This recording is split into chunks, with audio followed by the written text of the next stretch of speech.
أعوذ بالله من الشيطان الرجيم بسم الله الرحمن الرحيم.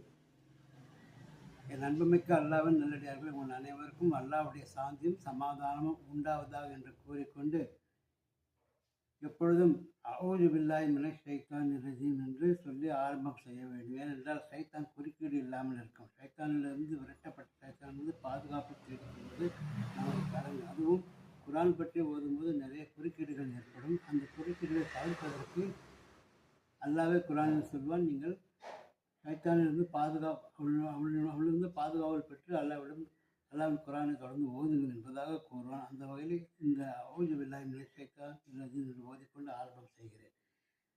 இப்போது தொடர்வது இந்த சூரத்துல் பக்ரா. சூரத்துல் பக்ராவிலே 10 வசனங்களை பார்த்து விட்டோம். இனி 11, 12, 13, 14 மட்டும் இந்த காணொலியில் காணலாம் இன்ஷா அல்லாஹ்.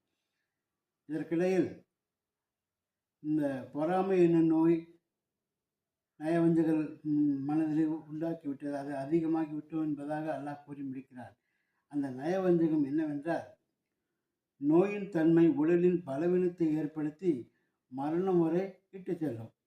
உள்ளத்தில் ஏற்படும் சந்தேகம், பொறாமை, நயவஞ்சகம் இவற்றை ஆத்மார்த்த பலவீனத்தை ஏற்படுத்தி ஈமானை அடைவிடாமல் செய்து விடுவதால் இதனை அல்லாஹ் எவ்வாறு நோய் என்றே அல்லாஹ் கூறுகிறார். எனவே உள்ளங்களில் இப்படிப்பட்ட சந்தேகங்கள், பொறாமை போன்றவை, நயவஞ்சகம் என்று அல்லாஹ் கூறுவதால் இத்தகைய நோயை நீக்கிக் கொள்ள அல்லாஹ்விடம் துவா செய்ய வேண்டும். துவா கேட்டுக்கொண்டு நாம் செய்ய வேண்டும் என்று கேட்டுக்கொண்டு 11வதாக, பூமியில் நீங்கள் குழப்பம் செய்யாதீர்கள் என்று அவர்களுக்கு சொல்லப்பட்டால் அவர்கள் நாங்கள் தான் சீர்திருத்தவாதிகள் என்று கூறுகின்றனர்.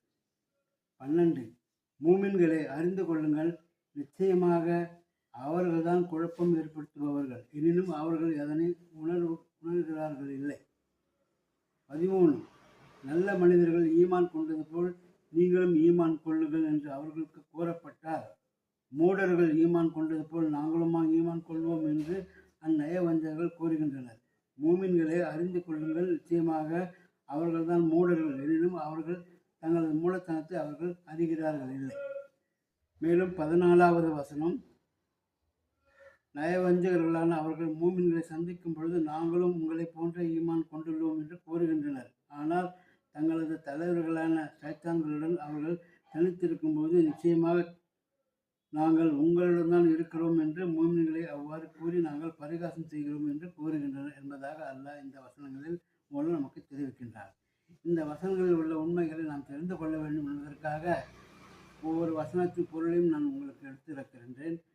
நீங்கள் நன்றாக சிந்தித்து பாருங்கள். உங்களுக்கு இதனுடைய உட்கருத்து, இதனுடைய மிக முக்கியமான பொருள் நீங்கள் உணர்வீர்கள். உணர்ந்து கொண்டால் உங்களுக்கு குரான் ஓதுவதும் எளிதாகிவிடும், குரானை புரிந்து கொள்வதும் மிகவும் எளிதாகிவிடும். அதே சமயத்தில் இதனுடைய மகத்துவத்தை நீங்கள் அறிந்து கொள்ளலாம்.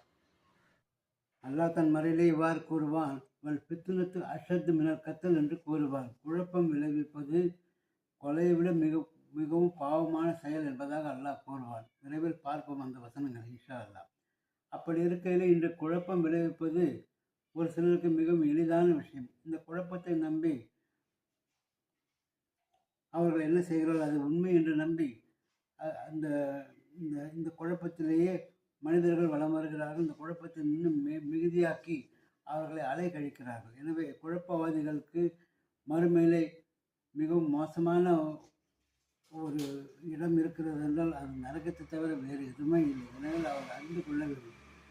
மூமின்களே, சகோதரிகளே, நாம் அத்தகைய செயல்களில் ஈடுபடக்கூடாது. குழப்பம் விளைவிப்பது சிறிதும் சரியல்ல. எனவே குழப்பம் இல்லாமல் உண்மையை மட்டும் எடுத்து கூறி மக்களை நம்ப வைக்க வேண்டும்.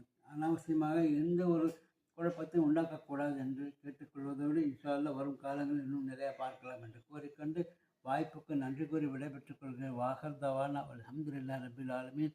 அஸ்ஸலாமு அலைக்கும் வரஹ்மத்துல்லாஹி தஆலா வபரகாத்துஹு.